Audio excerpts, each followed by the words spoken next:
आकाशवाणी रांची से प्रस्तुत है समाचार ध्वनि चित्र।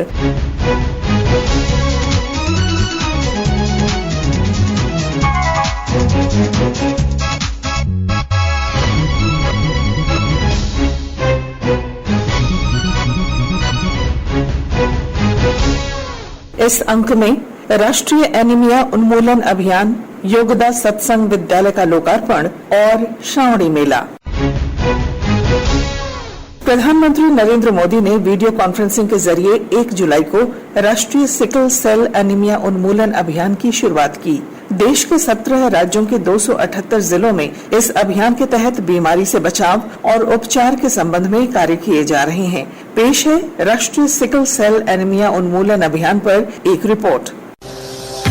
आदरणीय प्रधानमंत्री के नेतृत्व में हमारा राष्ट्र स्वास्थ्य सेवाओं में महत्वपूर्ण विकास देख रहा है। पिछले कुछ वर्षों में स्वास्थ्य सेवाओं तक पहुंच बेहतर बनाने, गुणवत्ता को सुधारने और स्वास्थ्य सेवाओं पर व्यक्ति के निजी व्यय को कम करने के अनेक उपाय किए गए हैं। बीते 9 वर्षों में भारत में भी स्वास्थ्य सेवाओं को लेकर बहुत ईमानदारी से, बहुत कुशलता से कार्य करने का प्रयास किया गया है। स्वास्थ्य क्षेत्र में हो रहे अभूतपूर्व कार्यों में से एक है राष्ट्रीय सिकल सेल एनीमिया उन्मूलन मिशन। सिकल सेल एनीमिया एक आनुवांशिक रक्त रोग है जिसके लिए आजीवन प्रबंधन की आवश्यकता होती है। इससे ग्रस्त व्यक्ति को जीवन भर कई तरह की समस्याओं का सामना करना पड़ सकता है। बच्चों में मृत्यु दर बढ़ने का सिकल सेल रोग भी एक प्रमुख कारण है। सिकल सेल के रोगी 2 प्रकार के होते हैं, सिकल सेल वाहक और सिकल सेल रोगी। सिकल सेल वाहक में गंभीर लक्षण नहीं होते, पर यह विकार को अगली पीढ़ी में बढ़ाते हैं। सिकल सेल रोग गंभीर विषय है तथा इससे आदिवासी बाहुल्य जिले के लोग ज्यादा प्रभावित हैं। जनजातीय आबादी में इस विषय की जागरूकता की कमी होने के कारण सिकल सेल के लक्षणों का देर से पता चलता है। इसलिए पीढ़ी दर पीढ़ी इस रोग का निरंतर प्रसार होता रहता है। आज माननीय प्रधानमंत्री जी के कर कमलों द्वारा राष्ट्रीय सिकल सेल एनीमिया उन्मूलन मिशन का शुभारंभ किया जा रहा है।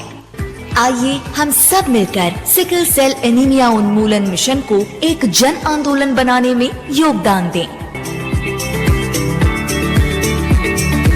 प्रधानमंत्री नरेंद्र मोदी ने अभियान की शुरुआत करते हुए अपने संबोधन में कहा कि देश के आदिवासी जिलों में इस बीमारी का ज्यादा प्रभाव है, जिसके उन्मूलन के लिए केंद्र सरकार गंभीर प्रयास कर रही है।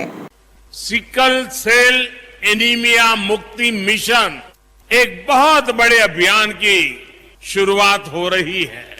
आज देश बहुत बड़ा संकल्प ले रहा है। ये संकल्प हमारे देश के आदिवासी भाई बहनों के जीवन को सुरक्षित बनाने का संकल्प है। ये संकल्प है सिकल सेल एनीमिया की बीमारी से मुक्ति का। ये बीमारी ऐसी है जो माता पिता से ही बच्चे में ये बीमारी आ सकती है। ये आनुवंशिक है और इस बीमारी के साथ जो बच्चे जन्म लेते हैं वो पूरी जिंदगी चुनौतियों से जूझते रहते हैं। आदिवासी समाज की इस सबसे बड़ी चुनौती को हल करने का बीड़ा अब हमारी सरकार ने उठाया है। सिकल सेल एनीमिया से मुक्ति का यह अभियान अमृत काल का प्रमुख मिशन बनेगा और मुझे विश्वास है जब देश आजादी के 100 साल मनाएगा 2047 तक हम सब मिलकर के एक मिशन मोड में अभियान चला करके ये सिकल सेल एनीमिया से हमारे आदिवासी परिवारों को मुक्ति दिलाएंगे। सिकल सेल एनीमिया के मरीजों को खून चढ़ाने की जरूरत पड़ती है, इसलिए उनके लिए ब्लड बैंक खोले जा रहे हैं। उनके इलाज के लिए बोन मैरो ट्रांसप्लांट की सुविधा बढ़ाई जा रही है।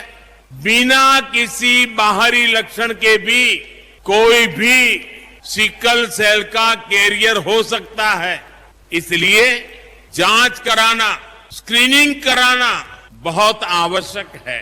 इसलिए हमारी सरकार ऐसी गंभीर बीमारियों को समाप्त करने के लिए दिन रात मेहनत कर रही है। केंद्रीय स्वास्थ्य मंत्री मनसुख मांडविया ने कार्यक्रम को संबोधित करते हुए कहा कि यह अभियान बीमारी से बचाव और उपचार की दिशा में कारगर कदम साबित होगा। सिकल सेल एक ऐसी आनुवंशिक बीमारी है जो भारत में खास तौर से आदिवासी जनजाति में पाई जाती है। यह बीमारी देश की जनजातियों के लिए बहुत बड़ा खतरा है। भारत सरकार के स्वास्थ्य कल्याण और जनजाति कार्यालय मंत्रालय के द्वारा प्रधानमंत्री श्री नरेंद्र मोदी जी के मार्गदर्शन में काम करके सालों की मेहनत के बाद इस बीमारी को रोकने और खत्म करने के लिए एक बहुत बड़ी योजना तैयार की गई है। इस अभियान के तहत देश के 278 जिलों में 0 से 40 वर्ष तक की लगभग 7 करोड़ आदिवासी आबादी का सिकल सेल रोग की टेस्टिंग करके एक स्मार्ट कार्ड देने की योजना है। इसके 2 उद्देश्य है। पहला है सिकल सेल से ग्रस्त व्यक्ति को सर्वश्रेष्ठ उपचार मिले। दूसरा, ऐसे 2 लोगों को शादी करने से रोका जाए जिससे पैदा होने वाले बच्चे को सिकल सेल रोग का खतरा ना हो। आने वाले 2 सालों में इस कार्य को पूरा करके हम सिकल सेल ग्रस्त बच्चों के जन्म को रोक सकेंगे। साथ ही सिकल सेल रोगियों के बेहतर स्वास्थ्य उपचार देकर उनके जीवन को स्वास्थ्य एवं खुशहाल बना सकेंगे। मैं देश के सभी आदिवासी भाई बहनों से विनम्र अनुरोध करूंगा कि बच्चों की शादी से पहले आप कुंडली मिलाए या ना मिलाए, किंतु प्रधानमंत्री श्री नरेंद्र मोदी जी आपको जो स्मार्ट कार्ड दे रहे हैं उसे अनिवार्य रूप से मिलाए और फिर शादी का फैसला करें। इधर राजधानी रांची में भी इस अभियान को शुरू करने के लिए कार्यक्रम आयोजित किए गए। राज्य के स्वास्थ्य मंत्री बन्ना गुप्ता ने कहा कि राज्य सरकार सिकल सेल एनीमिया समेत अन्य गंभीर बीमारियों के उपचार के लिए भी कदम उठा रही है। आज सिकल सेल अभियान की शुरुआत माननीय देश के प्रधानमंत्री आदरणीय नरेंद्र मोदी जी के कर कमलों द्वारा संपन्न हो रही है और हमारे राज्य के मुख्यमंत्री लगातार सिकल सेल जैसी बीमारियों को लेकर, फाइलेरिया, कालाजार और विभिन्न प्रकार के रोगों को लेकर लगातार स्वास्थ्य विभाग को दिशा और दशा दे रहे हैं। हम हमारे स्वास्थ्य की दिशा और दशा मजबूत करने के लिए एक मजबूत पहल चालू कर रहे हैं। सिकल सेल ट्राइबल इलाके में ज्यादा होता है, जहां पर वनों का, जंगलों का घनत्व है, रोशनी का कम अभाव है और सिकल सेल अभी तक कोई स्थायी इसका समाधान अभी तक नहीं निकल पाया है। हालांकि बोन मैरो के माध्यम से रक्त को बदलकर कई तरह से वैज्ञानिक जो है इसके दुष्परिणाम से बचने के उपाय कर रहे हैं। हम लोगों को 2047 ऐसे मरीज मिले हैं जिन मरीजों में सिकल सेल की संभावनाएं हैं। कार्यक्रम में इस बीमारी से पीड़ित लोगों ने अपनी समस्या और इसके उपचार के बारे में जानकारी साझा करते हुए कहा कि सरकार की इस योजना से उन्हें लाभ मिल रहा है। मैं बिमला कुमारी, मैं 27 वर्ष की हूँ और मुझे भी सिकल सेल है। यह बीमारी मुझे 2016 में पता चला जब मेरा ज्यादा ही तबीयत खराब हो गया था। अभी मैं सदर अस्पताल में इलाज करवा रही हूँ और वहाँ काम भी करती हूँ। इस बीमारी से डरना नहीं है बल्कि लड़ना है। मेरा नाम रामकिशोर लोहरा है। हम सिल्ली क्षेत्र के रहने वाले। मेरा बेटा का सिकल सेल थैलेसीमिया है कि ये घबराने की बात नहीं है। सारा चीज का विधि विधान हम लोग को शुरू से बताते हुए ये भी सारा मरीज को सुरक्षित और कवच की तरह रखे हैं। केंद्रीय पर्यावरण मंत्री भूपेंद्र यादव ने पिछले दिनों राजधानी रांची स्थित योगदा सत्संग के नए विद्यालय परिसर और महाविद्यालय के सभागार का लोकार्पण किया। विद्यालय की गतिविधियों के बारे में हमारी संवाददाता शिल्पी ने योगदा सत्संग के स्वामी ईश्वरानंद गिरी से विशेष बातचीत की। स्वामी जी, आज माननीय केंद्रीय मंत्री भूपेंद्र यादव जी ने योगदा विद्यालय और योगदा कॉलेज के बहुउद्देशीय भवन और परिसर का उद्घाटन किया है। तो इस संदर्भ में आप क्या बताना चाहेंगे? आज के दिन हमारे लिए बहुत महत्वपूर्ण दिन है क्योंकि आज भूपेंद्र यादव जी के कर कमलों द्वारा नए स्कूल के परिसर का और बहुउद्देशीय भवन का लोकार्पण हुआ। ये सारी सुविधाएं हम केंद्रीय सरकार द्वारा दिए गए अनुदान के आधार पर हम बना सके। इससे ये होगा कि कम आय वाले परिवारों से आने वाले बच्चे भी अब सर्वोत्तम शिक्षा जो सुविधाएं हैं उनका लाभ प्राप्त कर पाएंगे, जैसे स्मार्ट क्लासरूम्स हैं, मॉडर्न लैबोरेटरीज हैं, कंप्यूटर लैब है और लाइब्रेरी है। इन सब सुविधाओं का लाभ वो प्राप्त करेंगे और प्रकृति के बीच में रहते हुए बच्चे अपनी शिक्षा प्राप्त कर सकते हैं, जो कि पुराने गुरुकुल के सिद्धांतों पर आधारित है। स्वामी जी, नई शिक्षा पद्धति जो है उसके तहत काफी सारे काम किए गए हैं। तो अभी जैसे सरकार ने ये पद्धति लाई है, ये पॉलिसी लाई है, तो अभी जो नया परिसर है उसमें इस पद्धति को देखते हुए क्या क्या और चीजों को सम्मिलित किया गया? देखिए, न्यू एजुकेशन पॉलिसी जो है उसका जो सबसे महत्वपूर्ण आधार है वो ये कि बच्चे का सर्वांगीण विकास हो। ना केवल उसे हम केवल किताबी ज्ञान दें, बल्कि किताबी ज्ञान के साथ साथ हम उसे जो शारीरिक विज्ञान है वो भी सिखाएं, शरीर को स्वस्थ रखने की कला सिखाएं, नैतिक शिक्षा दें, अपनी मातृभाषा के बारे में सिखाएं और भारतीय संस्कृति और जो भारतीय परंपरा है वो भी सिखाएं, जिसके कारण बच्चे का सर्वांगीण विकास हो, यानी न केवल उसकी बुद्धि का बल्कि शरीर, मन और आत्मा का बैलेंस्ड डेवलपमेंट हो, एक संतुलित विकास हो। योगदा स्कूलों में बच्चों को शक्ति संचार व्यायाम सिखाए जाते हैं जो कि योगासनों पर आधारित हैं। उन्हें ध्यान करने की कला सिखाई जाती है, मन को नियंत्रित करने की कला सिखाई जाती है और साथ में शरीर को स्वस्थ रखने के लिए खेल कूद है, स्पोर्ट्स हैं, इन पर भी हम ज्यादा एम्फसाइज करते हैं, जोर देते हैं।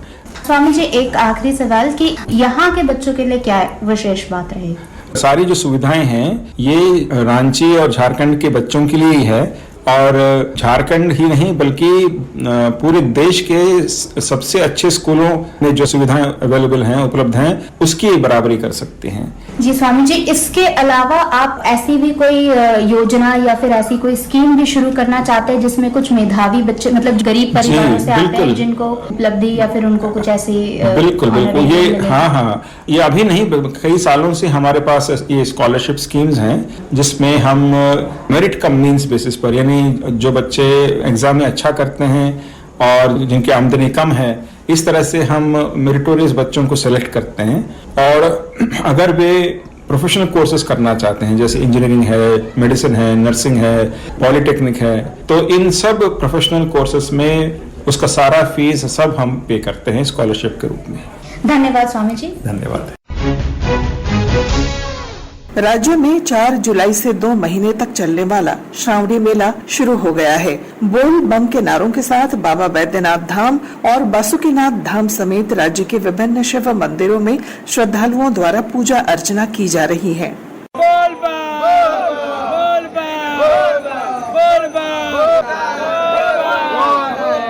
मुख्यमंत्री हेमंत सोरेन ने अपने संदेश में श्रावणी मेले के अवसर पर देवघर आने वाले श्रद्धालुओं को शुभकामनाएं दी हैं।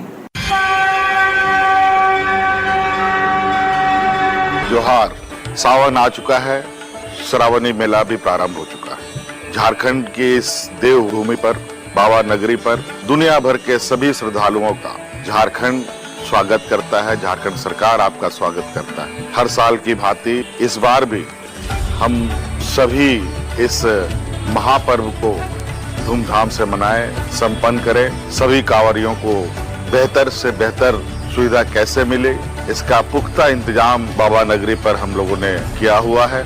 आप लोग आए, बाबा भोलेनाथ का दर्शन करें। भगवान भोलेनाथ से प्रार्थना करता हूं कि आप सभी का मनोकामना पूरा हो। हर हर महादेव।